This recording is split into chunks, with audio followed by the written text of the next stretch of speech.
Hello, everyone. Welcome back to the Black and White Show here on Newcastle Fans TV. Well, it's just been a very quiet 7 days, hasn't it, in the world of Newcastle United? We never say that. We actually just generally never say that. It's always something going on. And with me tonight, I've got Mr. Sam Muller. Welcome to the show, Sam. Good evening, all. And I've got Mr. Liam Kerr, the man in the gown. How are you, Liam, tonight? Oh, yeah, I am fine. Loving life, as always. Good man, good man. If you want to get your thoughts involved, the only way that you'll get your message 100% read out is through our WhatsApp. It is 0747 6497 166, and we'll be reading them out halfway and at the end as well. We've got the first half, you've got me, Sam, and Liam. We're going to be talking about the news in the last 7 days, and then we've got 3 substitutes potentially to come in and preview the Arsenal game, so make sure you get your comments in on our YouTube chat as well in particular, but we're live everywhere now, aren't we? So, just a mint. Big shout out to Carl before we start. He's just been on BBC Radio 5 Live debating with Robbie Savage and Chris Sutton about all things Steve Bruce. If you haven't seen it, it's across all our socials. And Lee has promised personally that he will have it on NFT Extra within the next 24 hours as well. So, yeah, big shout out to Lee for getting that sorted as well. But let's start with transfers and gossip, because obviously it's the January transfer window. It seems that the Brandon Williams deal. Hang on. Didn't Liam have a thing? Yeah, I did. I think he's got I think he's got a thing, but I don't know them. I don't know that personally. I have to be honest. What's going on, Liam? So last time when I done a video, someone put on that I couldn't be bothered to get dressed to come on the show. Oh, so I thought I would make an effort, and I decided to go like,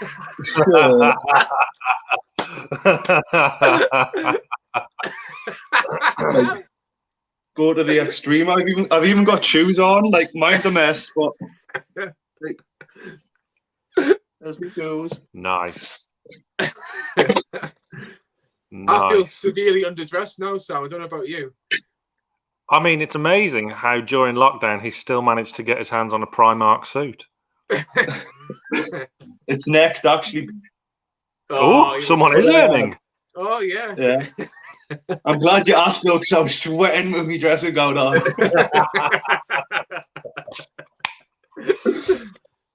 Brilliant. I don't know where to move on from that, but we're going to talk about Brandon Williams, the Manchester United wing-back, potentially. Could he still come to Newcastle, or is he not, Sam? Because, as you can see on your screen, the Northern Echo claim that Manchester United are not willing to allow Brandon Williams out on loan. He's obviously been heavily linked with Newcastle. The Shields Gazette have previously claimed that the deal was close. We might talk about the Shields Gazette a little bit later on, actually, about another potential left winger or left wing back that might be linked with the football club as well. But Sam, is this deal dead, or do you still think there's some movement on this one? I would say it's dead, personally. I think this transfer window in general, we're seeing not a vast amount of worthwhile deals that are worthwhile. So, yeah, I think it's dead. I mean, out of all the ones we heard so far, and me and Lee did a bit on it last week, I think it was, or the week before. No, it was last week. I think we rated this as the most likely. And now here we are 7 days later as Liam does up his top button. It's now dead in the water all of a sudden. So we do need to strengthen that area of the pitch. But obviously Manchester United, I think, don't want to let Williams leave. So there we have it. We'll have to speak to Liam now. Obviously, he hasn't done his tie up. He's. I don't know how to do ties. My girlfriend had to do it. I'll just hold it like this. So it looks like it's all. Get a clip on tie. Girlfriends, because I'm doing it in the kitchen. She's cooking tea. She just crawled past us to try and like get it cooking tray. Oh, brilliant! This is just what you need. This is just what you need right now, isn't it, Liam? Yeah. About Brandon Williams, though, Liam. In all seriousness, Manchester United, believe it or not, are in a title race, the top of the league. Would it be silly to allow anybody go out on loan if you're top of the table? Is he's not really playing, is he? So I don't see why, because obviously he might be the next Manchester left back, so you would thought they would want him to get game time. But then if you get an injury to your fullbacks, then that could like ruin your season. So you've got to look at it both ways. Yeah, potentially Sam, Luke Shaw, Alex Telles, 2 players probably in front of him, if we're being honest at the minute. He's not going to be guaranteed game time. He might get the FA Cup game, maybe against Liverpool. Is that maybe pushing it? But there's nothing else really for him to play for. Maybe Europa League, just where I've come to think of it now. That's about it. Possibly useful squad player for them, isn't he? One for the future. A loan deal probably wouldn't have been a bad shout for us, but it's complicated. How much of the loan, how much of the wages would we pay? We've not got a vast amount to spend, if you believe what we read. So, are we going to pay a loan fee? There's all kind of different things, and like I touched upon before, it's been so quiet so far in these 16 days of the January window so far. It's no coincidence that we're struggling to get players in where we really need to strengthen.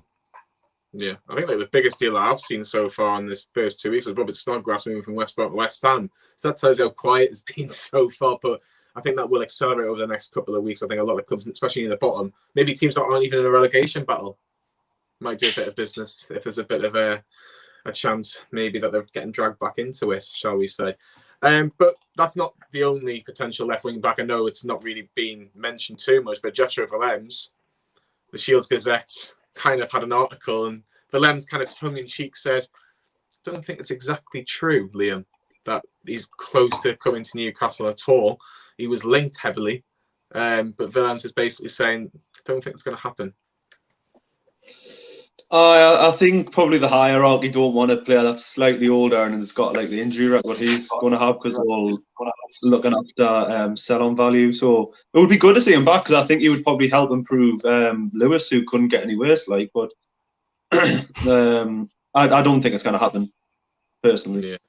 Yeah, it's interesting to see what happens. Maybe with your suit and tie, you could probably negotiate a new deal for Willems, knowing you, Liam, at the minute. I was just wondering when his court date is. When isn't we court date? I'm always at court. Bad boy for life. There is that. Yeah, he does work for HMRC, doesn't he, sir? Right, let's talk about other transfer gossip and rumours before we're talking about things that have happened this week in terms of the first team in particular. Dejed Spencer, I should say, rather. I hope I pronounced his first name right. The right back from Middlesbrough, 20 years old. As you can see, Newcastle, Everton, Crystal Palace and Wolves, who lost today against West Brom in a local derby, in the Black Country derby, all potentially interested in this young right back. Sam, we've spoke about so many times on various different shows on Newcastle Fans TV for the need of a right back. Would you take a chance on the lad down there, A19? Possibly. I think for our situation, I'd like to see kind of tried and trusted, and we need someone of real quality there, without not someone that we have to take a chance on. But I accept the kind of not financial position we're in, because Ashley's still quite well off, but how much money he's willing to pump into the squad. That position that we're in, I accept that we've got to kind of look elsewhere and be box a bit smarter. I mean, if I was Spence, them 4 teams, let's say them 4 teams all come in for me, I'm looking at Everton and Wolves, because they're the ones that are ambitious and progressive, whereas ourselves and Palace are just a bit too stagnant at the moment. I can't see it happening. Borough, where are they? I think they're pushing for the playoffs, aren't they? Yeah, they lost today against Birmingham, but they're I think 2 points maybe off the playoffs. So there's every chance he could be. I mean, probably not, but there's every chance he could be a Premier League player next year anyway. I don't know. I'd be amazed, because we're going to be looking at loans. I don't think this is a loan deal, would it? So again, I'm sceptical on this one. I can't really see it happening. I think his stats are quite bad. Sorry, I think when you look at his stats are nowhere near compared to like what you would want to sign for. His stats aren't good enough, is what I'm trying to say. Even in the Championship. Yeah. That's a good point. But I think 2 questions I would probably say on that, Liam, is that first, would Middlesbrough sell to Newcastle? And secondly, they want an extortionate price if they did sell to Newcastle. Newcastle aren't paying that sort of money, are they, Liam? Well, yeah, plus he's English as well, so that's going to bump the value. But I think sometimes So sometimes you just need to look abroad. Do you know what I mean? There's no point bringing in a player that's he's playing in the Championship and he's not even really doing that well. Why would you want to spend upwards of like £10 million on him if you're not going to get anything better? Then you've got to ask: Is he better than Manquillo? Is he better than Yedlin? Or I don't even know who the other one is anymore. But like, do you know what I mean? That's what you need to look at.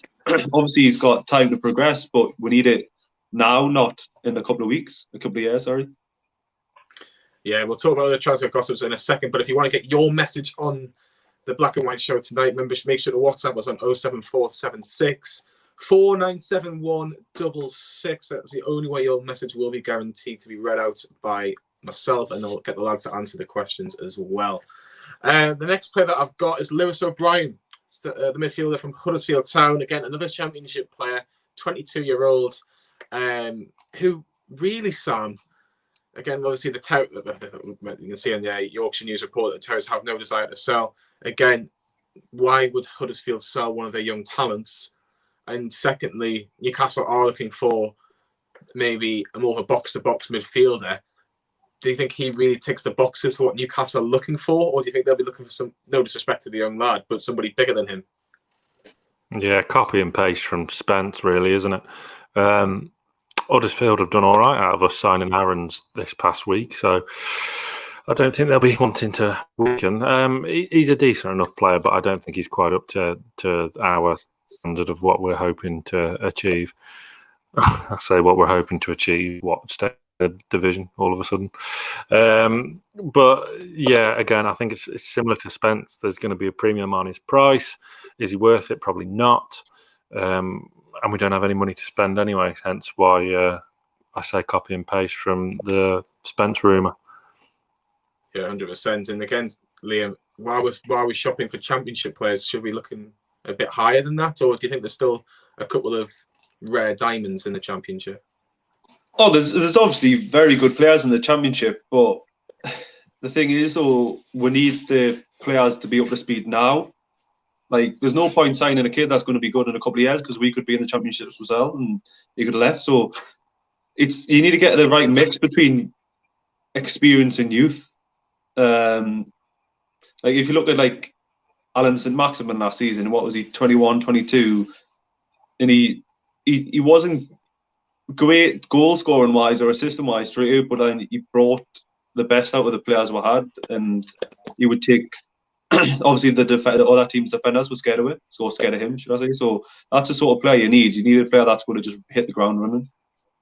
100%. And the final transfer rumour that we've monitored in the last 7 days, I hope I've pronounced this right, is Fauzi Guelon. Apologies if that's not even the right way to pronounce it. I'm not convinced it is, to be honest with you. But no, neither am I. But as you can see in front of your screen, the 29-year-old was linked to Newcastle in the summer transfer window. Liam, an experienced left back, 29, worked under Rafa Benitez at Napoli, and Rafa really highly rated him. He was brought straight in, and he stayed in the team for a long spell. He had a bad injury in a Champions League game, so he has had a big injury. But a left back, again, you talk about Jamal Lewis, a bit out of form, to say the least. Do you think he just needs a bit of competition? I think Lewis really needs someone to mentor him. But speaking about the lad we're trying to sign, I think when I was reading the comments when we put the post on, for people that have watched them said that he's quite a good player. So even if we get him for 6 months, is that 6 months could like help us stay in the Premier League, really? Because that's all we're looking at is this season is stay in the Prem. And if he's that type of player, then great. Because if he's going forward, then you'll get more balls in for Wilson to score. Any reservations about this one, Sam? No real reservations about the player himself coming. It's an interesting one because you see all these left backs linked that aren't Jetro Willems, and you think, oh, just fucking sign Jetro back. Don't try and overcomplicate things. Let's just get Jetro. But this lad can play. What got my attention to this rumour was he's been linked with us before, as he said, in the previous summer. So, and we do need a left back. Well, we need wing backs anyway because we just aren't that good out wide. Let's face it, in defence. So yeah, I would be very much for this one, but I don't know. I've just been thinking, something that Liam said made me think about getting improving kind of quality. I mean, I saw a lot of comments on social media about comparing this season with McLaren. I don't agree with that per se. And another thing is as well with that, McLaren invested again in January and brought in Shelby, Townsend, Henry Saive, and that isn't going to be happening. Exactly. Yeah, exactly. And this won't be happening this January. So make of that what you will. Yeah, still a couple of weeks left of this January transfer window. If there's any news that breaks, Newcastle Fans TV will have all the reaction to that. Hopefully there is something, shall we say. And Lewis says, I like your cut, Sam. Look, it's a lockdown haircut. I did it myself. What do you want? I mean, look, it looks like matted velvet, but there you go. I'm jealous of that head of hair, to be honest with you, mate. I bet you are.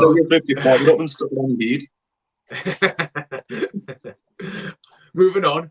Martin Dubravka had an excellent performance against Arsenal in the Cup, and there was rumours speculating that he might even get the number 1 spot for the Sheffield United game. As you can see here, Martin was talking to the press through the week, saying I was focused about what I need to do on the pitch, and the other thing is up to the coach. Obviously, he mentioned Steve Bruce. Darla has done well since I've been out and deserves all the credit to him. Obviously, I was trying to show my qualities as well, and now it's up to the coaches to see who will be number 1. Darla was given the nod on Tuesday, Liam. I've openly said, as much as Darla's done exceptionally well, my number 1 personally is Martin Dubravka. Where do you stand on this? I would say Dubravka's our number 1, but I don't think you can really take it off Darla because he hasn't put a foot wrong.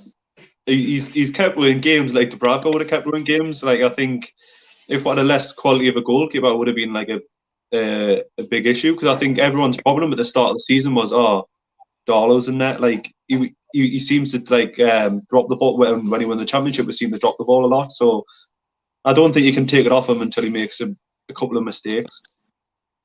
Is that fair point, Sam? Because like Liam says, I'll rephrase it. He hasn't put a hand wrong. He hasn't. He's made some fantastic saves so far this season. And the worries that we might have had about Darla, we certainly do not have any more. Do you think he deserves to be number 1 from now to the end of the season? Or if he even makes one mistake, Dubravka should be brought back in? I have to be honest, I've never had any issues with Darla. I liked him at Forest. I've always liked Darla. And I'm not just getting on the bandwagon, go back to previous videos. So, yeah, I've always liked Darla. The lad's going for an England call-up, so he needs the club support. He needs the club support in holding on to that number 1 shirt and really trying to kick on and make that spot his own. But we're very blessed to have 2 real quality goalkeepers in our squad. I'll put you both on the spot right now. First game of the season, next season. Say Darla's the number 1 from now at the end of the season, and Steve Bruce is still manager, whoever's the manager, regardless. Who are you putting in goal? Liam first. One will leave in the summer. So whoever doesn't leave. But if they don't, who's going to go? Dubravka. Sam? Freddie Woodman. Really? Well, he's only got a year after this year. The season's done. No. He signed a new deal. I thought you only signed a 2-year deal. Yeah, was it not 2 years? 3. And that was it. Was it 3? Was it? It was a 3. Mm-hmm. But Sam, who would you? 3. He's got 3. He's got 3. There's 2.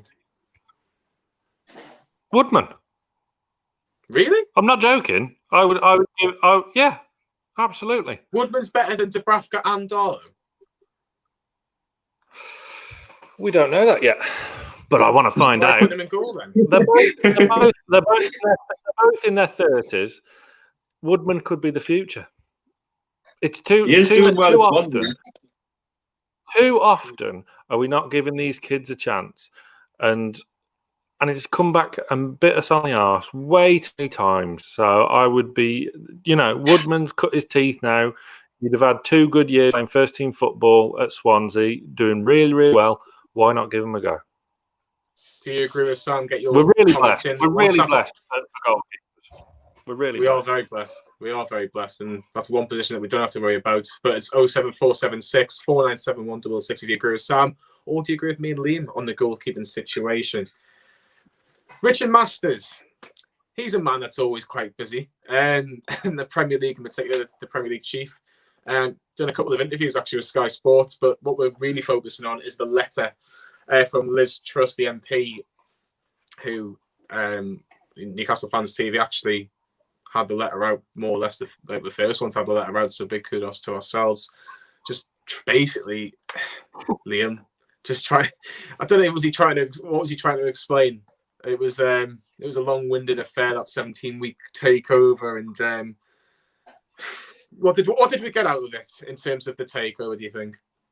No, he pretty much just standing behind. Oh, we can't really say much because it's the legal obligation. So it's a pointless. He's just replying and just saying, "There's no I can tell you." You know what I mean? So I don't think we're going to get anything out of Richard Masters regarding the takeover and whether it's going to happen or not. I think it's hard to do with that being sports stuff, isn't it? Whether the takeover went through, but then why is the Foreign Office getting involved with the takeover now, or we're getting involved? It seems a bit sus, but.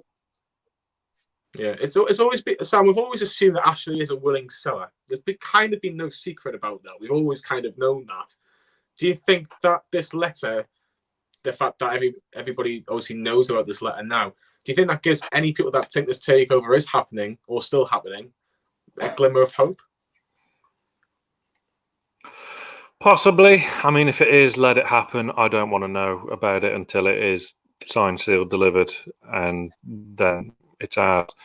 But look, we know there's dodgy dealings going on, and 100% Mike Ashley's a willing seller. 100%. He's no interest in Newcastle, and Newcastle have no interest in him. Look, it might happen, it might not. We knew these legal proceedings came out that it was going to take forever and a day. So let them crack on with it. The less we hear about it, the better.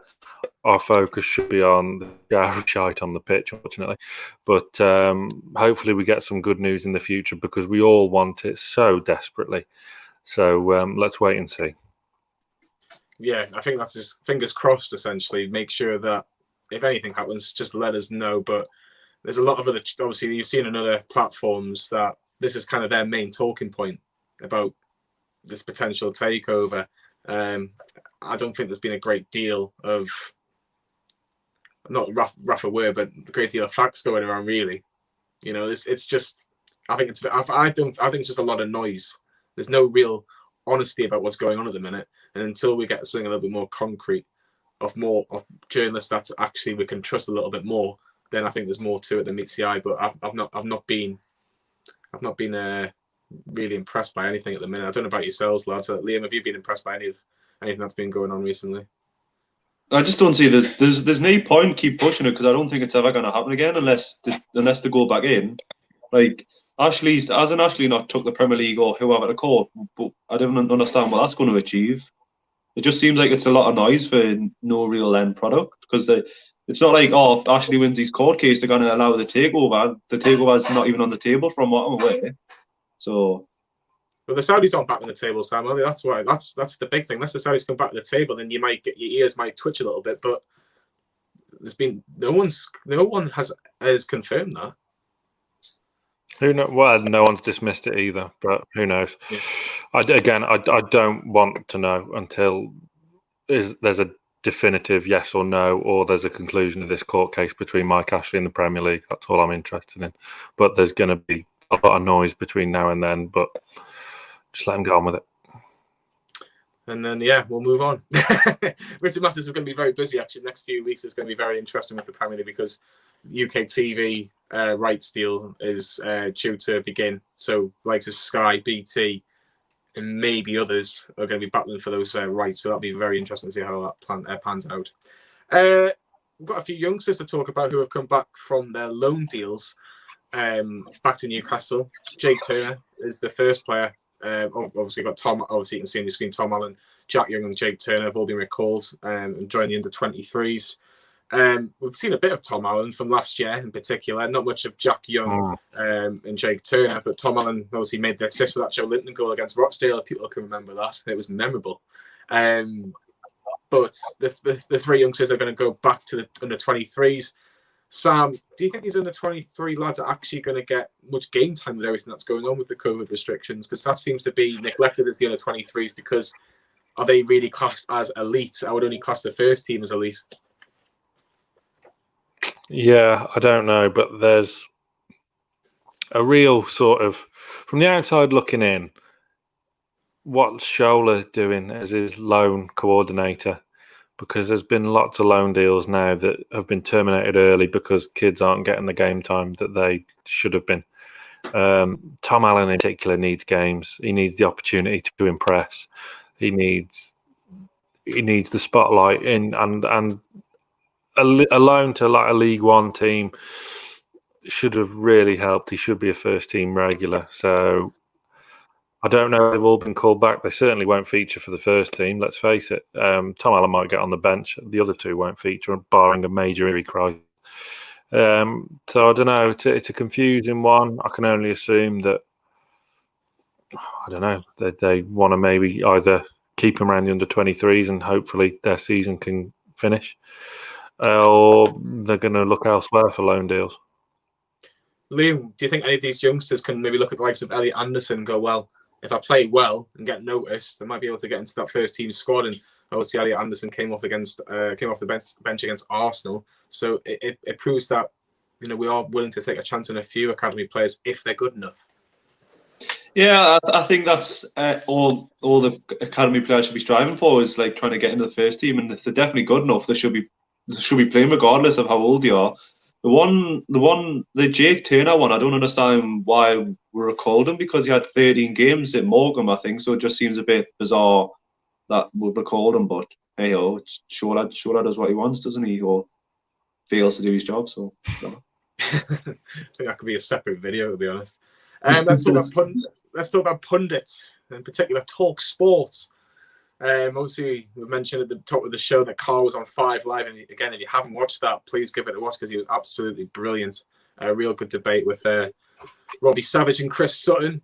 But you can see Steve Harmison that we've had on the Green and Mulliner show recently. I thought he spoke very well about everything that's going on at Newcastle. He hasn't really changed his tune that much, I have to say, with Steve Harmison. But Darren Goff, Adrian Durham, obviously have their own show. And you've obviously got Jason Cundy and Trevor Sinclair as well.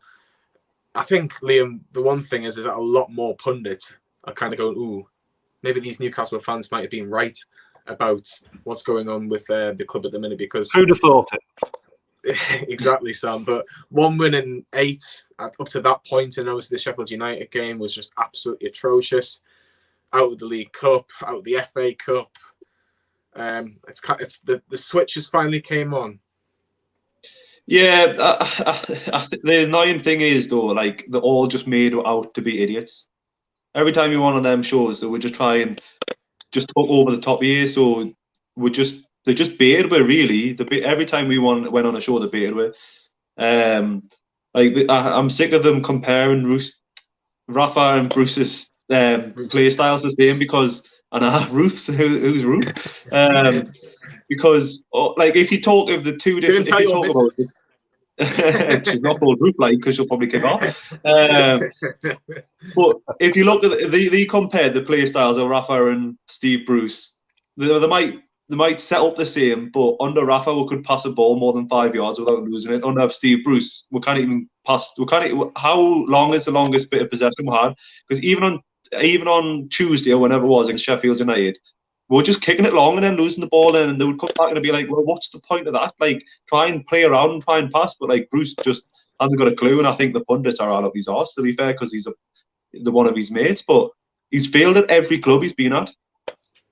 Yeah, I think that's one thing that Liam mentions pretty well, Sam, is the fact that, look, I think a lot of Newcastle fans would say, I wouldn't mind going out for a pint with Steve Bruce. He seems like a really nice bloke. But when it comes to managing your football team, it's a different kettle of fish. And I think you can gather that a lot of, particularly, we've mentioned Talk Sport, it's not just Talk Sport in particular, but Gabby Bonglahor, for example, is still backing Steve Bruce, even though these performances are so poor. Even with your lag, that I think was quite scary, it was like The Undertaker from the WWF. But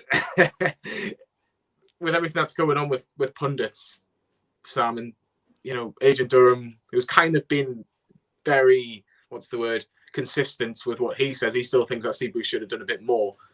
But it's the other pundits that aren't. They don't like thinking that they're wrong, do they?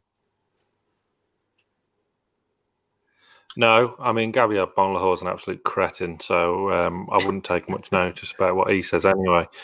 I mean, Bruce barely even gave him a shout at Aston Villa. He spent the last half of his career just on the bench and nowhere out of squads and in reserve teams. But the other pundits, look, they don't watch our games every week. Carl was on with Robbie Savage and Chris Sutton tonight. I mean, they tried to speak over him, like Liam said, and do whatever early on, but then Carl could kind of get his points across. Robbie Savage said, interestingly, that they watch all Newcastle games, but then his next sentence was, well, we watch 2/3. So they don't watch them all. They just don't. And one thing about Bruce that sticks in my mind is something that Adam said in a watch-along a couple of months ago now, that you don't realise how bad Bruce is until he manages your club. Because from the outside looking in, you think, oh, he's all right, solid, steady. I did the same when he was at Villa. I think, well, he'll come back up. It's fine. It's what he does. But then when you're here and just looking how aimless and, God, the shape of our team under Bruce has been just absolutely pathetic. So, these pundits are finally cutting on to something that we've been banging on around. And I use the proverbial we as in our fan base, not just us on NFTV. I mean, everyone, because everyone's been doing it. What we've been saying for months and months now. Yeah, it has been for a very, very long time about our consistent comments on Newcastle's manager. But a man who does get it and did a piece with The Athletic was Alan Shearer. Obviously, it was sensible. It was a balanced article, which Chris Sutton said with Carl. But this was the main point, and it was really, really interesting. Actually, he says this is not the Newcastle United we all want, and this is not the Newcastle United we should accept. That's why there's so much disappointment and disquiet and hurt. It's a club that's just creaking, existing, and little else. It needs hope again. It needs love. Liam, could anybody have put it any better than that? No, not really. There's now what can really as fans. There's not a lot we can really do because we're not in a stadium and he's not getting the full brunt of what we would bring. Because if he was playing like that at St James's Park in front of 52,000 fans, like you would probably have to have security guards around him because there would be absolutely hell on. And it would be a toxic atmosphere because the football we're playing is shocking. It is poor. But then what I don't get is like when people are saying, oh, just because you're in the bottom half means you've got to play like poor defensive football, but we don't. Like, you might need to be defensive some games, but you can at least go and attack more than once in a game. Do you know what I mean? Like, someone put in that today in WhatsApp that West Brom came back from 3-2 down. I don't even expect them to score a goal half the time now. I'm literally just sitting there thinking, well, where's this lucky deflection coming from, or where's this dodgy keeper stop coming from? It's just embarrassing, really, to be a Newcastle fan because you're literally sitting here talking on shows, putting stuff on Facebook, being like, "Oh yeah, like we're 15, but so what? Like we can't even score, man. Like it's embarrassing." When was the last time we scored? Was it against Leicester? And then how like Steve Bruce is just a joke. I think the argument of I think the argument of playing a certain way because we're in the bottom half, I think that went out the window after Sheffield United. There was no excuse after that game. Yeah. But who puts five at the back against bottom of the table? Like, it doesn't make any sense. Like, it's just stupid. Like, he goes, "Oh, I got it wrong." Well, you could tell you're going to get it wrong within the. Why did he not change it? He knew what after 10 minutes. Why did he not change it? Well, Liam's perfectly mentioned what we were talking about next. And again, if you want to mention those particular comments, WhatsApp us. The number is on your screen. 07476 497 This was one of the main comments. I picked the wrong team on Tuesday. I accept that. I understand and accept the criticism. If I was a fan, I would feel the same. I'll come back to that sentence in a second. We are throwing the hand grenade too many times. We were absolutely hopeless on Tuesday, but now the gloves are off. Steve Bruce made some very interesting comments, but the one that, for me, Liam, that I would have mentioned straight away, and I'll get Sam's view on it very, very shortly, is that if I was a fan, I would be upset as well. Is Steve Bruce a fan, or a manager, or both, or neither? Neither. He couldn't manage to probably switch his light switch on. Do you know what I mean? His probably wife's got to do it for him. Like his tie. What? Like his tie. Yeah, like his tie, like me last time I did my tie, but like he's saying if I was a fan, right? He's banged on about being from the northeast for the last couple of months, or since he started, right? But where's the passion? Like on Tuesday, he should have came out and went absolutely berserk. Like, and there's players from the northeast. There's Sean Longstaff, Matty Longstaff, and Andy Carroll. The only one that really shows passion, there's only two of them show passion, and it's Matty and Carroll.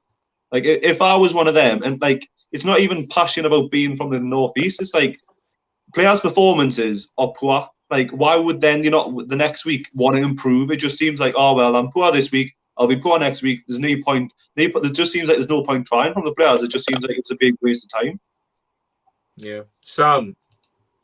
I think obviously one thing he did say that was true is that he picked the wrong team on them on Tuesday. Can say that again. Why? Like, when you look back at that Sheffield United game, what was he thinking in picking that team? Like, we all on our WhatsApp, everyone knew thinking it was just an awful selection, and everyone knew it. Everyone knew it before the game started. As soon as that team came, the team got announced at 5 p.m. Tuesday evening. Every Newcastle fan knew he's fucked up, and thought, "What in God's name is that? Why is he playing that? That just looks a mess before the game even started." And how can he not see it? 40 years in the game. How? It's absolutely embarrassing. That was what? We're not in a relegation scrap, are we? Oh, behave yourself. You know full well we are. And he admitted it afterwards, didn't he? So, but the one thing, and there was one thing that I liked about what Bruce, about the way he handled himself yesterday, and there was only one thing. And again, I come back to this point about comparisons between him and McLaren, because I'm adamant McLaren was worse. And I mean, don't get me wrong, we're getting that way. We're getting that way with Bruce. But what did McLaren do when he was at this point? He got a cob on Store's conference, and Craig Hope had to shout down a corridor at him. He fronted up, answered all the questions, maintained a degree and has shown a bit of grit and determination. Mund absolutely massive, because he can put a completely different team out. We could get the dicking of a lifetime, and then he's right back to square one, and his position is even more untenable than what it is now. Has he lost his dressing room? Possibly. We'll find out after Monday, because things are obviously going to change if he's saying the gloves are off now. Yeah, I've got two points just before I move on. Right, one of them, he loves talking about hand grenades, so he's obviously got a fetish with that. But what I don't understand is he's saying, now we'll play the way I want to play. But he's in charge, so who's been picking the team and who's been picking the tactics? It just seems like has he been going on Football Manager and just auto-selecting everything? It just seems like the bloke's got no clue. That's a very fascinating point, actually, Liam, because surely that's the job of the manager, and it's just very, very strange. But I think the one worrying thing for the fans that are Bruce out, and there are a lot of them now, well, I'll probably say the vast majority of them are them now, is that he still has the backing, Liam, of Ashley and Charnley. It seems that they're not going to push the panic button just yet. They expect, and a source told The Athletic in their article today, that They expect to stay in the division with Steve Bruce in charge as manager. Now, 19 points. You look at the results today, Liam. West Brom beating Wolves by 3-2 was a surprise, especially when Wolves were 2-1 up. Leeds lost at home to Brighton. Now they're only 2 points behind us. Fulham have lost, which is a bonus. But they're slowly but surely, Liam, catching us up. And when do Charnley and Ashley have that conversation going, we're in danger of a relegation battle here? Because I think a lot of the fans already have. When it's too late. What they should be doing is, if they're supporting them and backing them, they should be going all out to get the signings he wants. If it's a loan, or if it's, I'm not talking about extraordinary money here, but like, say if there was a player worth 10 million, just chuck 10 million at the kid. Do you know what I mean? Just to get him, just to prove that that the board's with him. Because for me, if we don't improve, or the players don't improve their performances, we're going down. Because every team's picking up points now.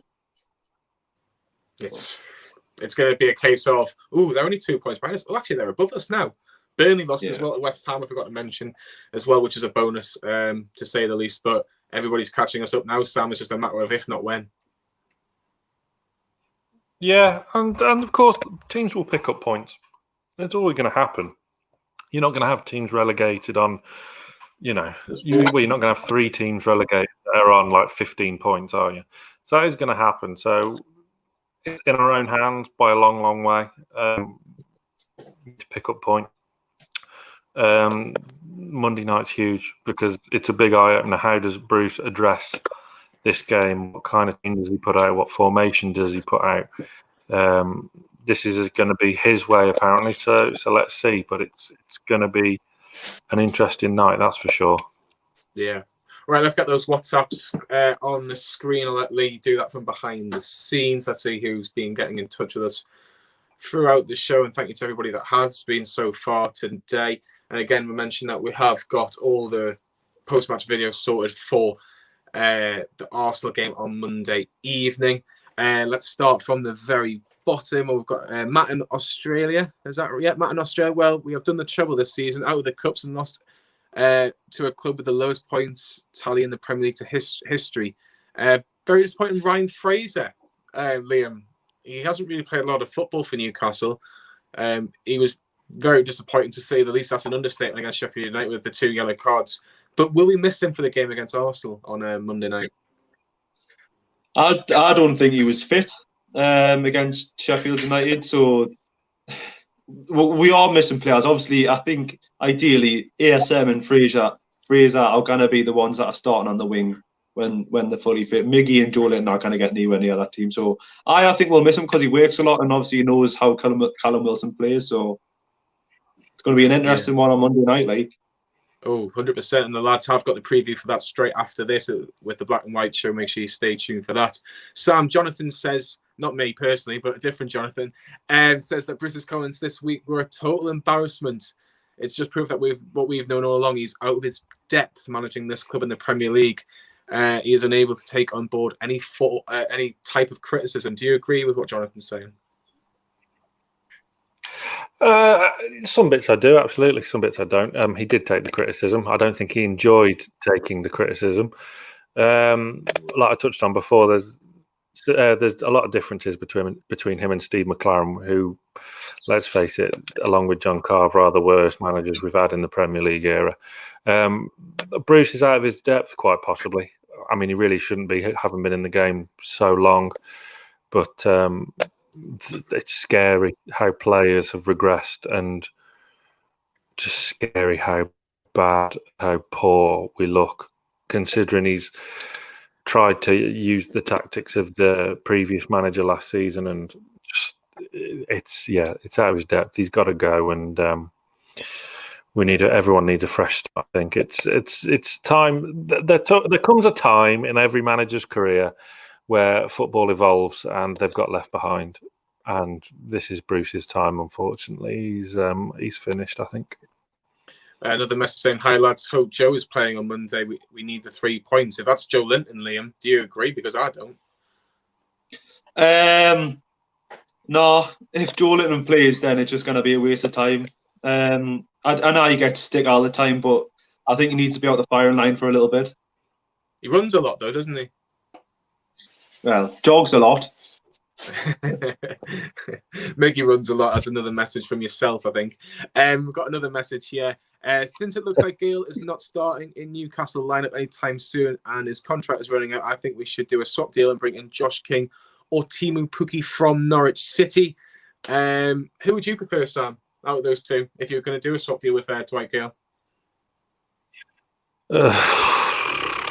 Neither really inspire me, to be honest, but I would take Josh King out of the two. I think he's probably more adept to the Premier League than arguably Dwight Gale is.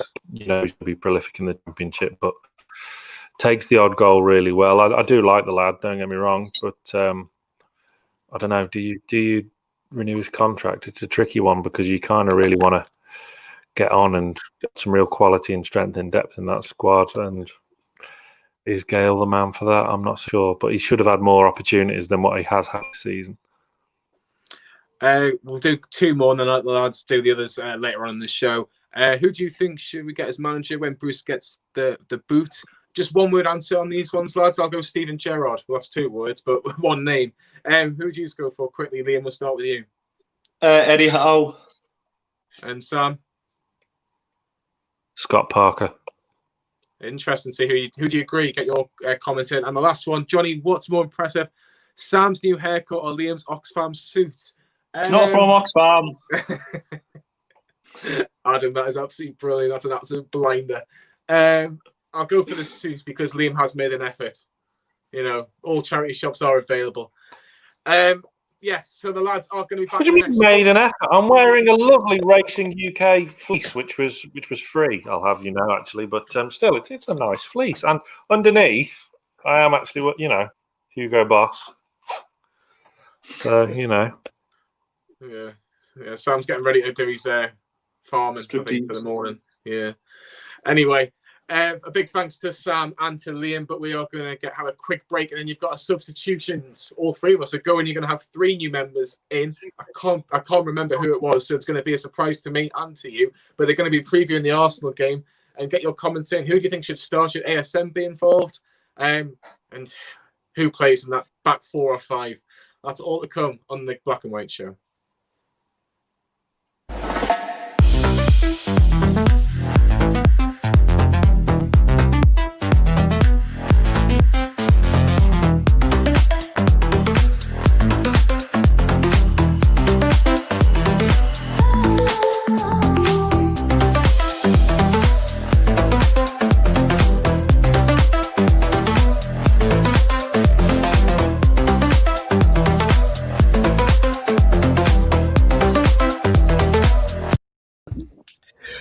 Hello everyone, welcome to the second half of the Black and White Show. It is a Bobby Robson triple substitutions.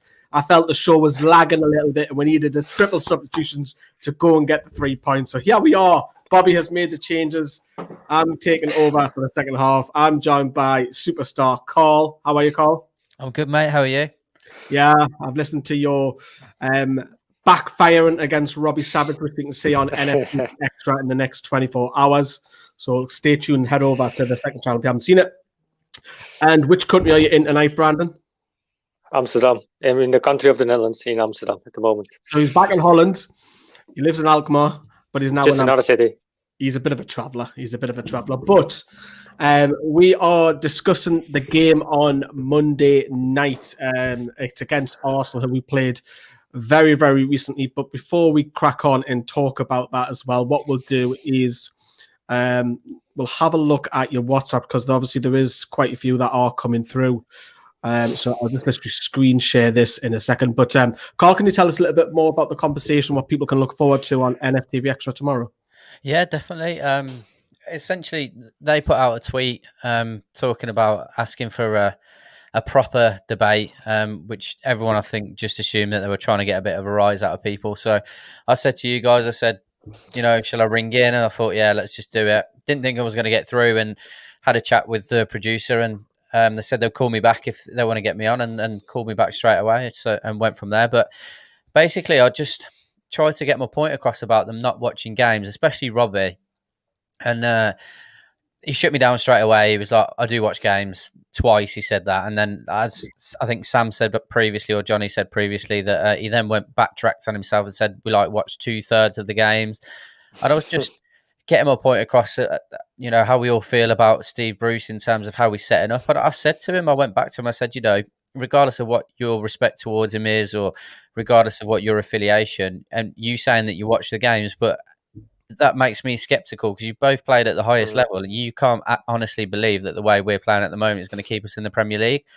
And I don't think they come back with anything from that, to be honest. So it was a lot of back and forth, but I do feel like they kind of listened.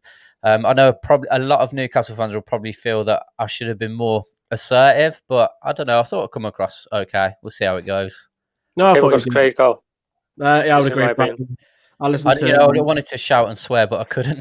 Do you know what I mean? Yeah, that would be temptation. They came with their boxing gloves on, and you just mentored them really quickly for them. So yeah, you for me, it was a first round KO. I think I was going to say to you, Lee. I think ours is the only one that hasn't appeared on their Twitter yet. So I think I don't know why that is. Maybe because you were fighting back, but we'll put it on NFTV Extra for everyone tomorrow. We'll crack on with your WhatsApp. Remember, if I WhatsApp, we're going to be talking about Arsenal game now. And obviously, this question came in, a serious question. Would you sell Dubravka to fund a move for a box-to-box midfielder? Would you, Brandon? No. Because you know my standpoint. For me, he's our number one, so I would never sell him. I would either just sell Darla, but there's two camps in our fan base. So for Darla, I would sell it from Darla. Sure, you can probably get almost the same amount of money, maybe even more for Darla because he's younger. He's English as well. I wouldn't say he's only 2 or 3 years younger than Dubravka. He's went on to say, lads, I'll bet your money will be Arsenal. He's very confident. So judging on Arsenal as well, Carl, obviously I watched their game last time out when they drew against Palace, and they weren't great. So it's like a bit of Jekyll and Hyde with Arsenal. 1 week they're great, and the next week they're poor. Yeah, I mean, I won't say who I've just spoken to, but I've done a video previous to this, and obviously you'll do all the stuff for the socials and stuff. But he was surprisingly worried about the game on Monday. That really surprised me. And he compared Arteta to Bruce in the way that they kind of play 2 low banks at the moment, and they're looking to hit people on the counter attack. And he said that the way they played against Crystal Palace was arguably one of the worst performances he's seen in a long time. And obviously, was he also worried because of last time we played for the FA Cup? Yeah, so he went on to say about us, if it was a Premier League game, we'd have essentially got a draw. Andy Carroll's had a really good chance to win us the game. So he doesn't see it as a foregone conclusion.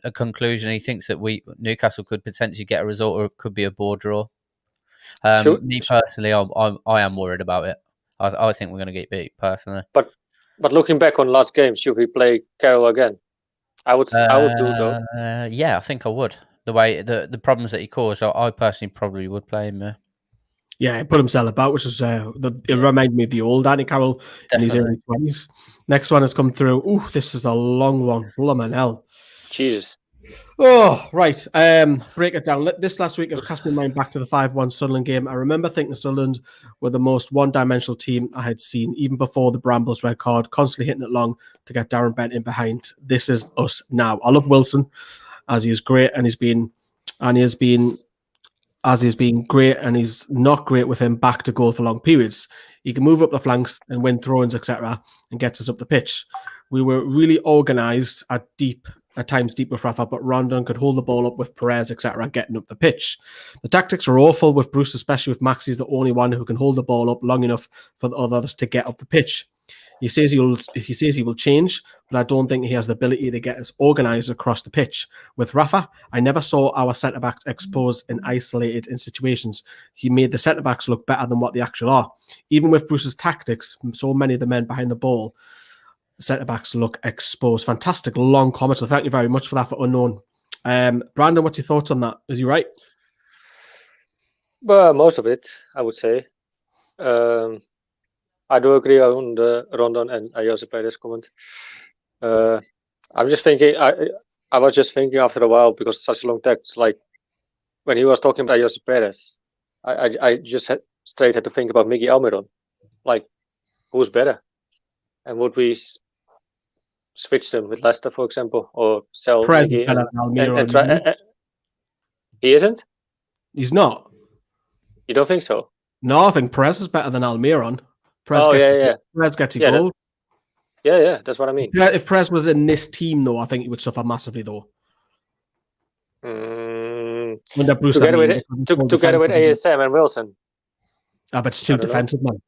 It doesn't matter who has it. We've got a Twitch person who's watching us as well live, so thank you very much. We are trying to grow our Twitch. We are live on Twitch as well. So it says, hi lads, what have I missed?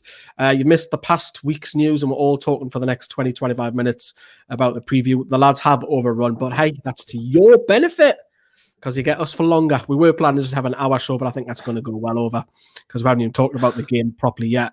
And we'll also have a look at the next two WhatsApps as well. Three, sorry. We have a potential front four of about we have a front four potentials worth about 100 million between them all. Why can't we play attacking football? Carl, it's down to the manager, isn't it? Yeah, absolutely. I think that's... the book lies with him, unfortunately. I think the guy that put the last comment up, the long one, hit the nail on the head. Steve, Rafa Benitez always had a plan B, and, he was still able to utilise our attacking players when he needed to on the break. We don't do that. It seems like Steve Bruce is isolating the likes of Callum Wilson, or he can't find a formation or doesn't do enough work on the training field to find a formation where we can fit those dynamic players to play together. I think he's too set in his ways of setting up that bank of 5 or 2 banks of 4, low line 4, and just sitting back rather than setting us up to go on the attack and utilising them. Because 100%, we have got so much potential in this squad. Yeah, we do have great players. It's just the tactics as well. And Sam's obviously in training as well, which we'll talk a little bit about. I don't think he'll start, and he might not even make the bench, but it's great just to see him back in training. Brandon, this one's for you. If I was a fan, Bruce said, obviously we talked about that in the first half of the show, if I was a fan. He's always claimed this the dream job because he's a fan. Bruce says he doesn't do social media. The reason is because you'll really get to see how hated he is by us, the fans. Does any Newcastle fan know any other Newcastle fan who wants Bruce to stay? What do you make of that comment you made? I know the lads talked about it in the first section of the show, but he claimed if he was a fan. Are we making too much of it? You know what he claimed as well when he was managing Sunderland? He claimed that Newcastle never was his dream job. So I think he is just full of bullshit after I knew this. Don't you think so? Yeah, if you were, I said this the other day when I had a rant. No right, Geordie would go and manage Sunderland, and I like Kieran Dyer's point, which we put out the socials. He wasn't like first straight away for 2 reasons when he was appointed as manager, which is because of his CV first of all, and the fact that he managed Sunderland. I think that they are the two things that pop out straight away for me, that come along with it. So I have to totally agree with a lot of the other fans what to say about Bruce. We'll move on to the next one. As for manager, I'd go for Sean Dyche, which is an interesting one. If it gets rid of Bruce, I'm all for it. I'll answer this one. Lads, last one, I promise. I really think we'll beat Arsenal. We need to start Carroll against David Luiz. Couldn't handle him. Lewis needs to play, so did Yedlin of his pace, and Tierney. I think Tierney might not make it as far as I've seen reports the last couple of days, but he would definitely go for Sean Dyche. I think is it an upgrade on Bruce? Probably Bruce, if Dyche had a better caliber of players, because we know that obviously Dyche plays to Burnley's strengths, and I like that, but Bruce doesn't play to Newcastle's strengths.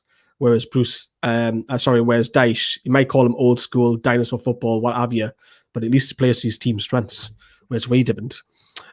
Which I'm sure we'll talk about the lineup against Sheffield United shortly. And the last one for you, Carl, Peter Merrifield. Thank you very much, Peter. Comments quite a lot in the live chat.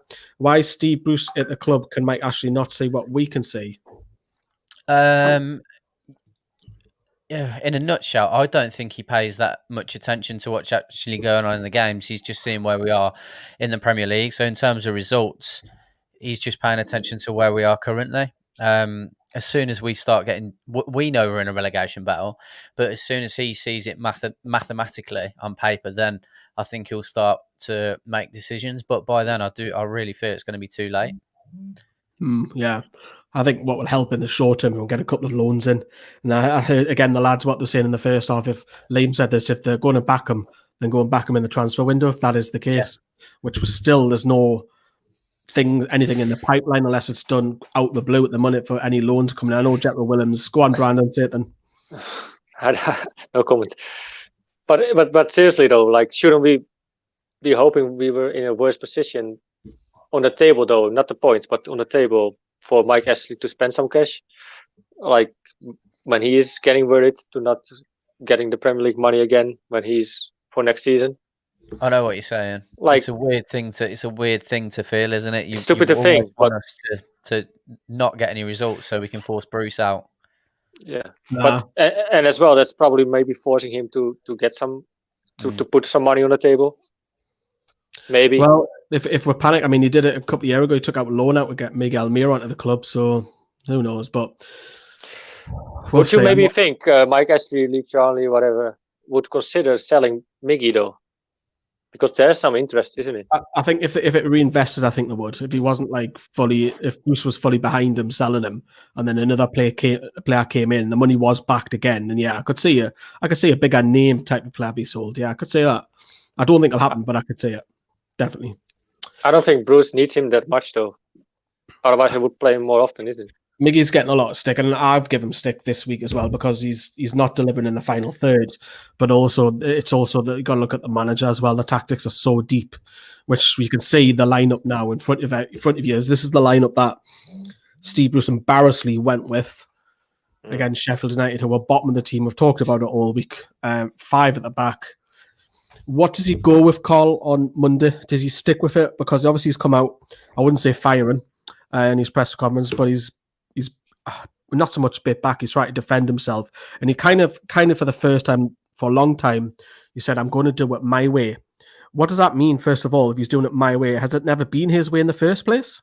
Exactly. I was like, at first when I read it, I felt a bit of passion. I was like, you know what, fine. You know, so at some point the players do need to kick up the arse, but a lot of it comes from him. And then obviously you have time to reread it, and I had exactly the same questions, like, so who's been in charge? Who's been running it? Has he already lost the dressing room? Has it been an open forum? You know, rather than him just. I've always had this idea of him in my head, knowing that he's a good man manager, that he's never really had enough authority. And I mentioned this about Sean Longstaff. Sean Longstaff come out and had that interview, talking that he struggled to get back to where he was because of his knee injury, but he's so passionate that he wants to play all the time. And I could just see situations where he's almost not forcing Steve Bruce, but putting enough of a case ahead to play the game, when realistically Steve Bruce should be putting his foot down to say, no, I'm the manager, this is how we're going to play. And I wonder if it's that. I wonder if the players have got more say than what he has, and it's kind of an open forum rather than him making a sole decision. Or it could just be him just talking absolute bollocks to try and get everyone off his back. Do you know what I mean? Trying to deflect the situation again. So I don't know, in all honesty. I'm baffled. Yeah, it's because I know Mourinho, and obviously I've seen a couple of people saying, would Mourinho come in the comments to Newcastle later on with the Bobby affair, but Mourinho will dig out a player to try and get a reaction out of him. Bruce hasn't. Yeah. He's a different type of character where he'll put your arm around you and try and encourage you. But it's an interesting one, that. This is the live league table. Obviously, Leicester are currently beating Southampton at the moment. That's not going to affect Newcastle. But if we look further down the table before we go into... Obviously, there is a couple of games tomorrow. Brighton have won, so they've squeezed right up against with 2 points. I know we've got the 2 games in hand. Wolves are in a bit of free fall at the minute, mind you. Wolves are falling down the table quite a bit. Burnley got a defeat, thankfully. And Fulham. Did Burnley get a defeat today? I'm sure they did, didn't they? I think they lost to West Ham, didn't they? 1-0, was it, I think? Yeah, 1-0. And I've just watched the Fulham game where they've just played the rivals, and they're only like a mile apart from Chelsea, but that was a good result for Newcastle, Chelsea scoring, because we were looking at Fulham, hoping they don't win, and now we've got the same amount of games, and it's still fairly good, 7 points, but it's not. I think what worries us, Brandon, is the way we're playing and that we're sliding down the table with form. I know it's 7 points, but that could easily be 3 or 4 points in a couple of games. I know, but anyway, like I just hope to take some of this positive from this weird interview of Bruce. I just hope that if he's really going guns out and plays the way Newcastle fans want, and we actually pick up a point, he might be thinking versus Arsenal or whatever, maybe we can make a win. Then it might turn him like, this is actually working. His voice, like, this, I might stick to this, Let's hope it will be that way. And at least we're playing the way we want. And if we go down still, that's not on Bruce then anymore. Then it's on us. Yeah, I'll agree to some extent on that as well. And remember, if you want to have your WhatsApp, we are still reading them out towards the very end of the show, which is 0747-649-7166. If you're an international fan, you can still message us. Just put the 44 and replace it with an O, which you can see on your screen. That'll get you through. And we'll read them out in about 15 minutes or so, depending if we overrun or not. Right, okay, so we've looked at the league table. We've looked at the last lineup as well. Carl, is this too soon for ESM? He's in training. Will he get a place on the bench, or is it too soon for him on Monday? I think I would put him on the bench to kind of keep him engaged in training, if that makes sense, to keep getting everything you can out of him in training, because I do feel like he's someone that needs that motivation right now. But I wouldn't necessarily play him. But I would name him just to because keep. You can name 9. Because you can name 9 now, can't you? Yeah. But I'd definitely name him just in case, but not with a view to giving him any more than maybe 15 minutes if he had to. Because I just feel, like I've said, I don't feel Steve Bruce is very good at monitoring people's injuries. And again, we know Maximin's someone that will try and play as much as possible, and he probably he needs someone to cut that out from him for his own good at times, I think. So I'd probably name him with a view not to giving him much time. Yeah. With Rafa, I know I don't know Rafa, but Rafa was very, very cautious. If someone had a knock, they wouldn't play.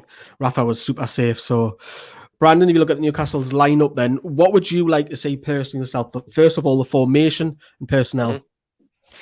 Formation, I would most ideally, if the squad is fully fit, I would agree with Sam 4-2-3-1. But I would probably now versus Arsenal play 4-4-2. I would say I would like to see Andy Carroll and Wilson on top. I'd probably stick in there John Joe Shelby as well. Hayden, of course, next to Shelby because he needs him. Shelby needs Hayden. And Matty as well. And then if you're playing a 4-2-3-1 with Shelby, Hayden, and Matty, is that your 3 midfielders then? Yes, I would say so. And then we will play in attacking, Yeah, so who's he allowing to have the freedom? Because Hayden's going to sit for you. You got probably what? Hayden will be on the midfield for me to do all the defensive work, and it will. Mari might be as well, but Shelby is like in a free role for me. He kind of deserves that. Otherwise, I don't see him defending that much. So, For me, although Miggy has been very workmanlike, very defensive. Well, if obviously Fraser is suspended, isn't he? Yeah, but it's almost needless, isn't it? Yeah, we talked about the other day. It was stupid by Ryan Fraser, but as soon as he picks up his first yellow card, he's just got to stay on his feet. Even if the player goes past him, just let you go past him. Look, I talked about it. I don't think Fraser cost with the game because you've seen it before the sending off. It was all one-way traffic anyway. So please do. Yeah, so Toon Mad 133 are watching, 40 likes. How we hit the lads like, show your support. Thank you very much, Toon Mad, as well. So please hit that like if you are watching. I do agree, though. I would like to see Wilson and Gill start as well, but because Carroll was playing great versus Arsenal last week. Was it last week? Yeah, I think so.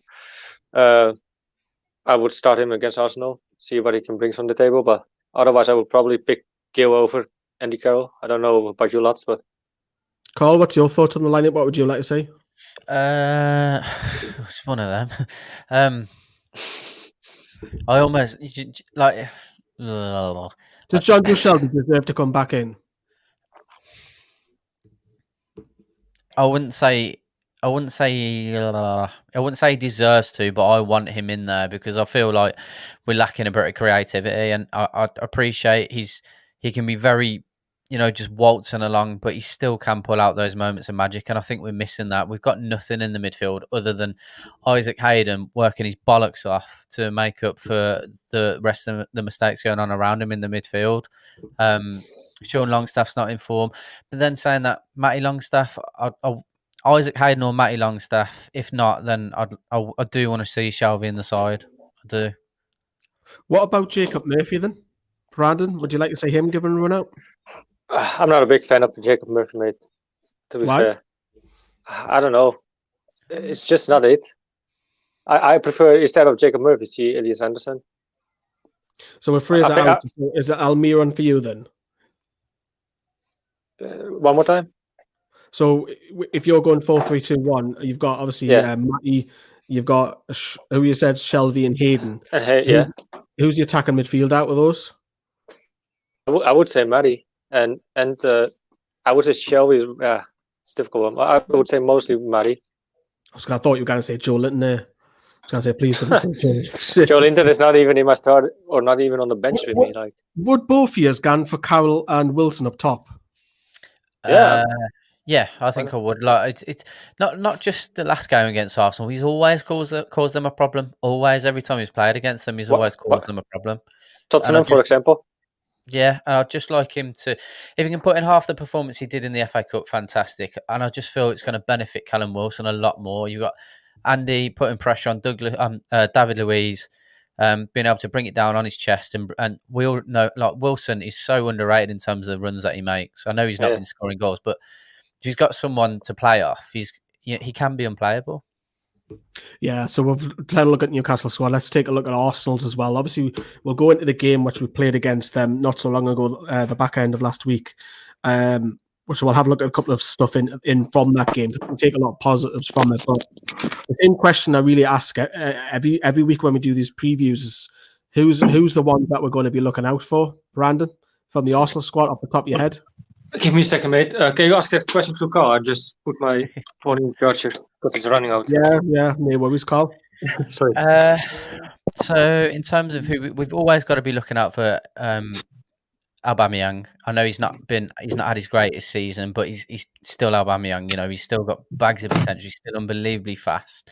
Mesut Ozil's obviously on his way to Fenerbahce, so he's gone. Lacazette, always a dangerous striker.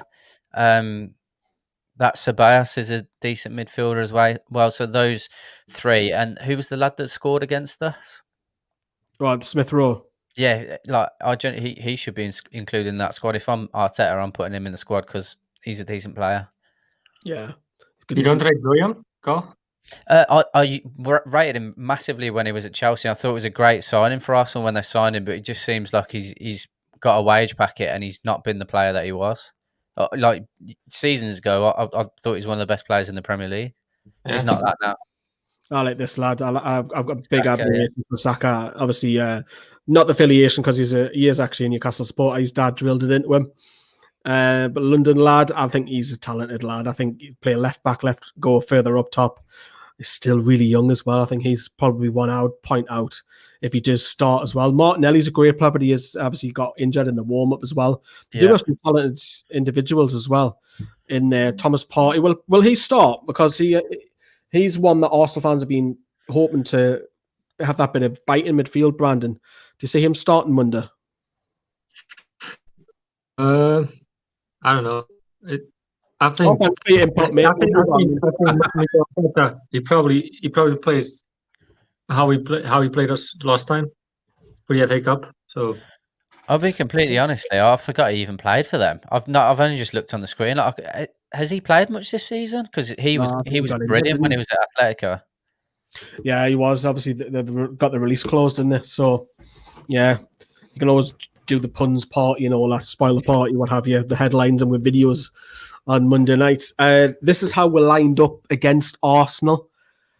Do you see? We'll talk about Newcastle in a minute, Brandon. But do you see Arsenal change the formation? I personally don't.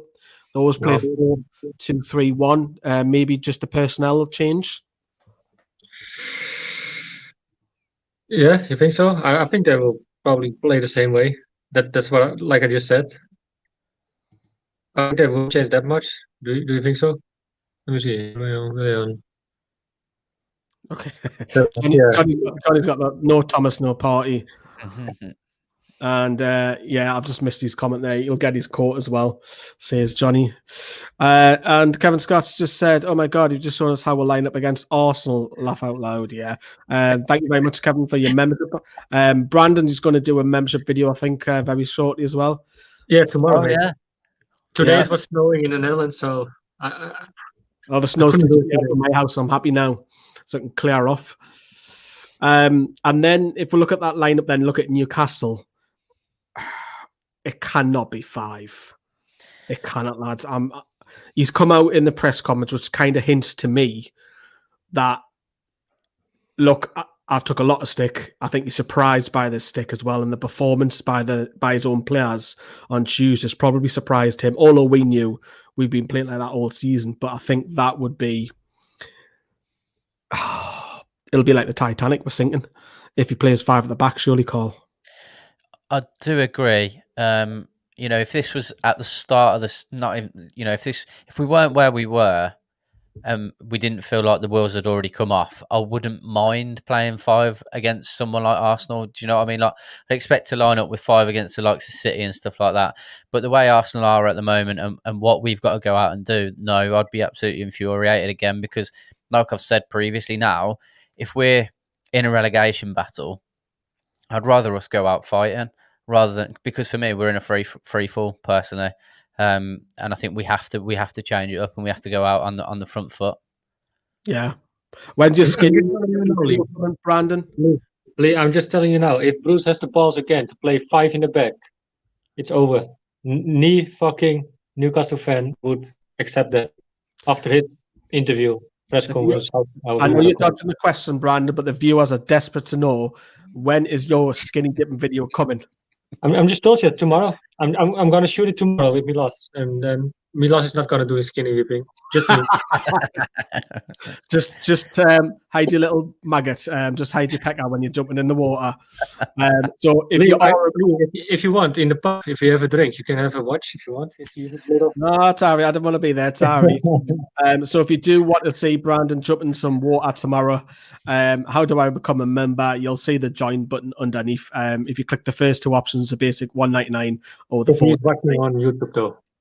Yeah, it needs to be on YouTube as well. So, yeah. So, anyways, back to. Thank you for the warning. Back to topic as well. Right. Keep looking at it. The Arsenal as well. Let's have a look at, obviously, because this is the game. Obviously, there's a lot of comments as well. So I'd be shocked if Newcastle draw 0-0, etc., going at the game, but. The chalkboard as well. Let's highlight that if it decides to load. And this is where all the players have passed to each other. You can find all of this information on who scored. They have some fantastic stats, which are free as well. The heat maps is interesting because give me a player, Brandon. Who would you like to have a look at? Any player.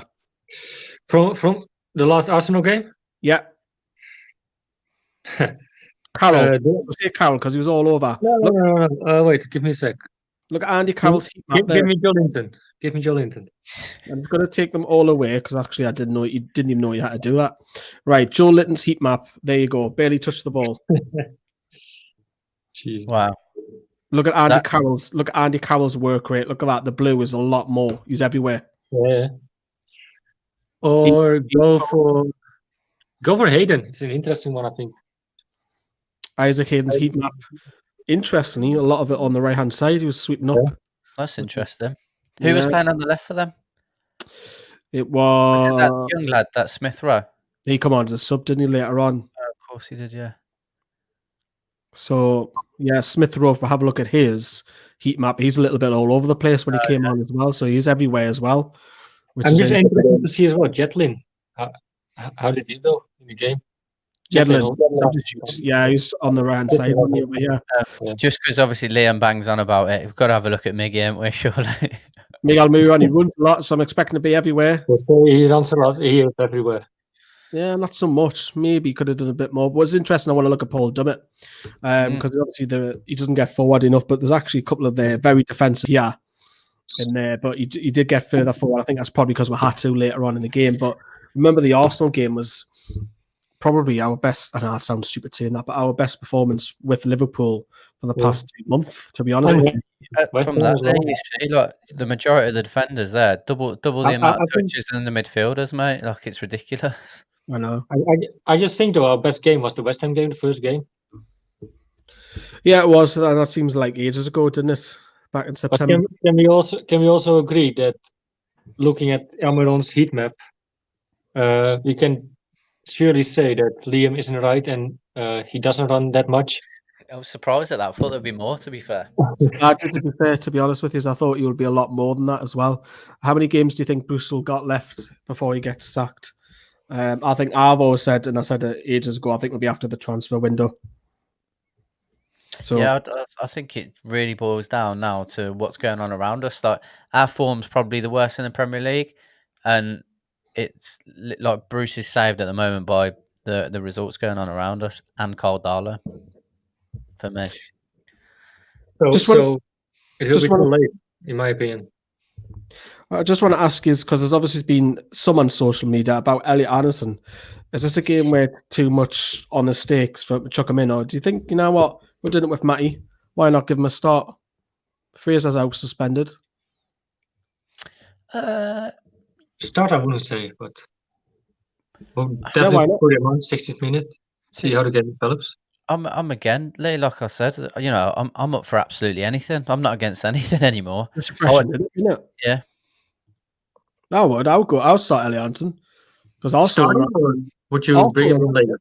Maybe starting for Fraser because Fraser's obviously suspended. So why not? It might kick the arses up. The players in Arsenal will not know too much about them. He'll want it as well, won't he? He'll want it. Want to do well in that game. Oh, 100%, he will. So just going back to the last game of Arsenal as well. Yes, it looks high how many shots Arsenal have, but remember it was extra time as well. So it's probably inflation here on these stats. But yeah, a lot of the attack and threat Newcastle interestingly went down our left-hand side more than they did on the right-hand side. And Almiron was on that right-hand side, if you remember. And again, he barely gets the ball because he keeps holding it up. He cuts back on his left foot. So a lot of it down that left side. Does that surprise you? Yeah, massively. I think I think you pulled it up on Paul Dummett's heat map. Like it seems that he did a lot more than what Miggy did. I know obviously it was all down that left hand side, but it seems maybe Dummett was doing a lot more than we probably give him credit for. To be fair, in that game. Yeah, I totally agree. I always liked Dummett though. Yeah, 100%. I just didn't realise he was that active. Can we say as well that maybe Dummett is underrated as well? Yeah, he is underrated. I think he's a better centre back than he is a full back. I just don't think he's got the legs to get up and down the pitch where Jamal Lewis can. Obviously, defensively, Dummett's better than Lewis, and Lewis might even come in for this game because he's been out for a while. I got an interesting question though. Like, would you rate Dummett higher as Lascelles? As a defender, I don't think Dummett's been defensively. The thing with Lascelles is what you take away if you don't have him in the side is that leadership in the dressing room, which he does have. Whereas Dummett seems, for me, on the eye, quite soft-spoken, very quiet. But having said that, Lascelles makes more individual errors per season. He's probably, 2 or 3 over the course of a season where it'll be Lascelles not picking up his man, or he's not give the ball away, or something like that, where it's Lascelles, where it's a bit like Fabian Shearer. Fabian Shearer's a bit like that, where he's very flamboyant, but he will do the odd mistake. But it's an interesting one. But I think Lascelles, unfortunately, will play because he's just got the captaincy. Not so much Monday night, but in future games. We can say Dummett is more trustworthy in the defense. On the left-hand side of a 3, yes. I don't know what he's like in a 2. Be interesting to see if you can have a run in there, but I don't know yet. Don't know that. Really don't know. Predictions time before we get on your WhatsApps. If you want to fire your WhatsApps in, now is the time to do it. Brandon, we'll start with yourself before we move on to WhatsApp. What are you going with on Monday night? I try to be a bit positive. No, actually, I don't. Fuck it. We're going to lose 2-0. Bruce out. I said we'll lose 2-0 against Arsenal, and I got that right, actually. Carl? I think 3-1 Arsenal. I'm going to be. I wanted to say positive 0-0, but I don't see it happening though. I'm going to be positive. I've got to try and at least be positive. I'm going to say 1-1. I just don't think Arsenal scare me. I know I said that, and Yeah, no, I get that. if Andy Carroll put his chances away, we would have been in the next round of the cup. Arsenal don't scare me. They're not the scary factor anymore for me. So I'm going 1-1. So, yeah. Right, let's get your WhatsApp up. It has been a long show. If I can I haven't even got the WhatsApp open, actually. Scorers-wise, I'm going to say, I reckon Callum Wilson's going to score as well in the 1-1 draw as well. And we've also got a video as well. Carl's been talking to a member of AFTV as well. So that'll be live for you tomorrow as well, isn't it? Little exclusive for you as well. Just talking a lot of rubbish until we can get this WhatsApp open. So yeah, he's brilliant. Absolutely brilliant. Like I said, he was full of positivity towards Newcastle. Yeah, I look forward to us putting that one out. Yeah, that'll go out tomorrow night, so stay tuned for that. This one could be for you, Brandon, then. So this is a long-worded one from WhatsApp. So it says, Steve Bruce has clearly lost the changing room, and two players on the pitch look frustrated, Hayden and Wilson. I've never seen anger, and they look disgusted on the pitch how we played. It's time for Bruce to go back and look at Marco Silva. He was at Watford and Everton, money. Nigel Pearson, Eddie Howe, or maybe take a gamble and bring someone who was retired in the last, maybe someone like Michael Carrick. Thoughts on those names, Brandon? Carrick. Is he able to coach already, though? The Man United, and he's his coach at Man U first team. I don't know. I don't really know who we should pick for a new manager. I'm not having Marco Silva at the club or Nigel Pearson. Sorry, You do? I'm not having Marco Silva and Nigel Pearson back. Okay. Not for me. I don't know. I think our main task almost should be to get Bruce out, and from there we will see. Yeah, worry about it later. I'm like that. Get Bruce out. Worry about it later. Carl, this one's for you. Great show, lads. Thank you very much for that.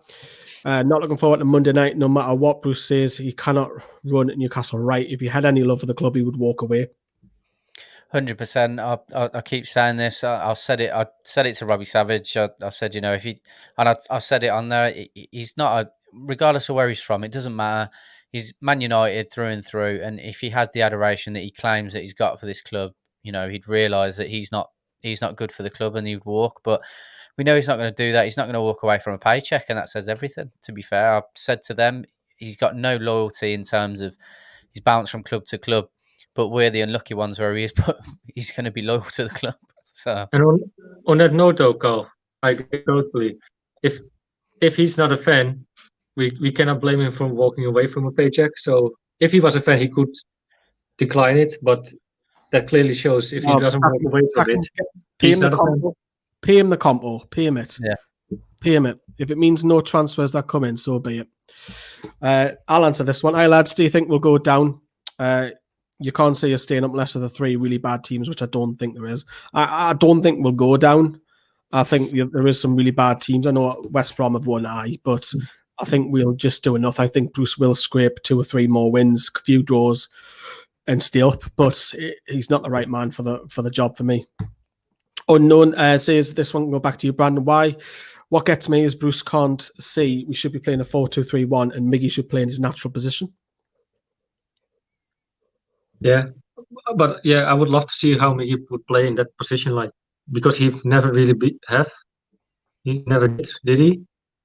So it's interesting to see if balls to try for once, even if you play Fulham, for example, play a 2-3-1. I would give him some respect for it. Yeah, got an Arsenal fan in the comments where he doesn't know us. I do have your number, so he's trying to banter against us. So expect a few calls on Monday if we do win. Carl, what do you make of this? That one that you've just seen there? It feels bad to be an NFC fan. I think he means Newcastle. But thanks for the FA Cup and the upcoming Premier League win. Respond when you read it and voice in the YouTube chat. Look, should we give him a ring personally? Yeah, we can do if you want.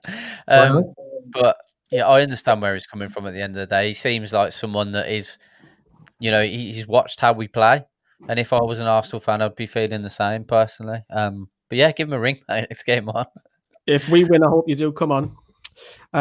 I'll go back to this one. I'm not quite understand the negativity of Shelvey. Shelvey is being starved of a killer pass because of Bruce's inconsistency of every man so deep and defending obsession. Shelvey under Bruce has a forward pass on. I think with John Joe Shelvey, it's that debate, isn't he? Is he a good player? Is he not? And when he plays well for a short burst for me, which is 5 or 6 games, and he goes missing for 10, and then he's back for a couple, then he goes missing for 10. It's the consistency with John Joe Shelvey for me. Scored a lot of goals for him, his standards last season. What was it, 6? Yeah. Which is, that's still not high enough for Newcastle's top scorer. But with Shelvey, he's like Marmite. You love him or hate him, and he's a very much of a form player. It's funny. His stats were almost on par with Jack Grealish's last year, and the reason that Shelvey wasn't spoken about is exactly what Lee said. You know, we seen him for about 6 or 7 games, and then we didn't see him for the majority of them.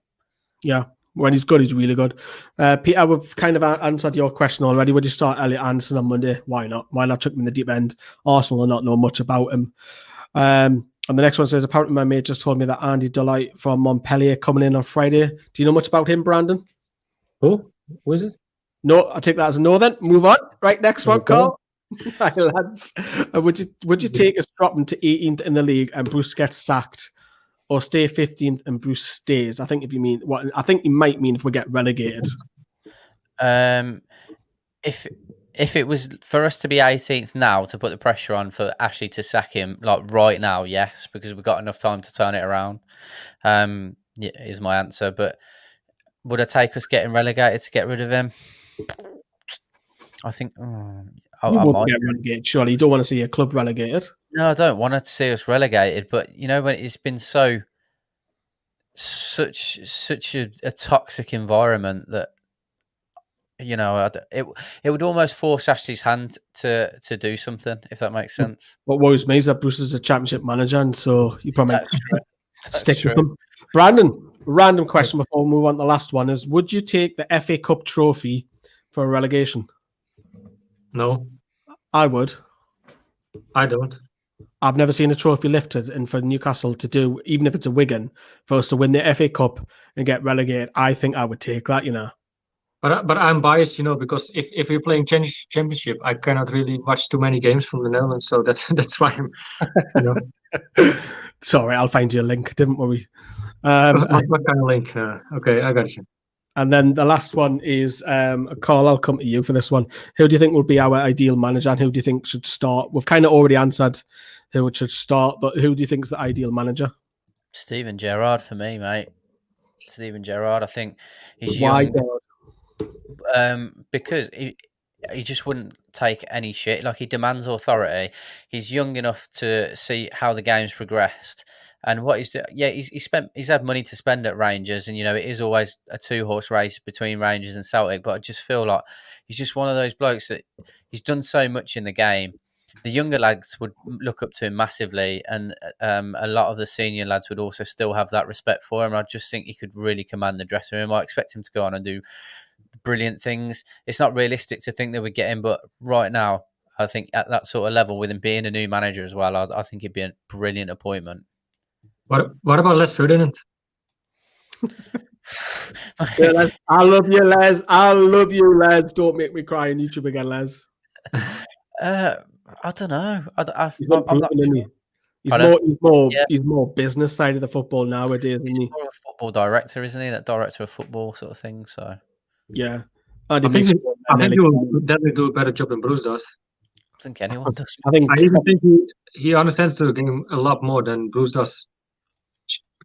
I love Ferdinand. Absolutely love him. And what was I going to say? There was something else I was going to ask you about Rangers, actually. So let's just say, Carla, Gerard come. Do you think you'll take Ryan Kent and Morelos to Newcastle with him?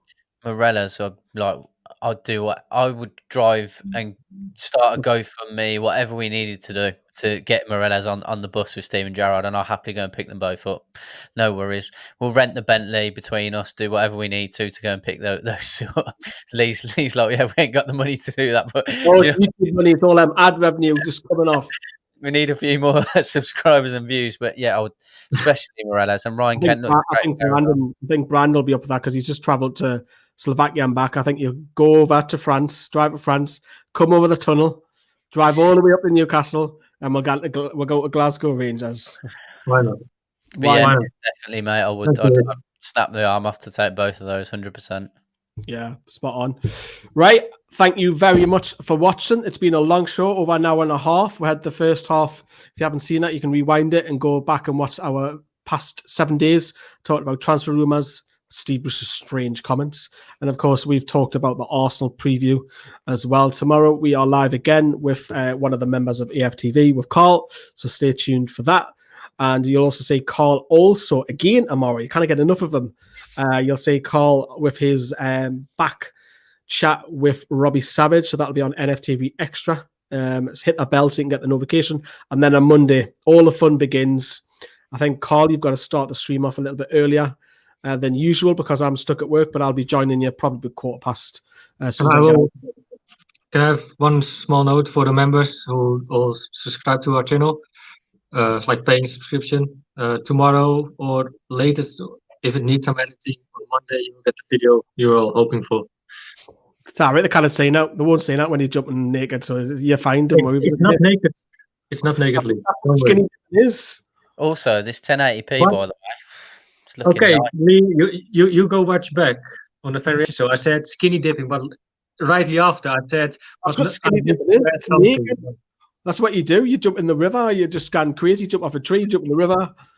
I just said what I meant was like I would go into the sea with some clothes on and probably that's what I meant. Get your flag out. Get your flag out. Yeah, Carl just mentioned we have upgraded to 1080p. So if you like the look of my shiny new beard, or you like Carl's beard, or if you like Brandon in HD, it's all there. So we have upgraded to HD now, 1080. So hit them notifications, which Kevin Scott has just said. Right, that is it. Thank you very much. We'll see you all again tomorrow on Carl with both of those channels videos. See you later, everyone. Bye bye.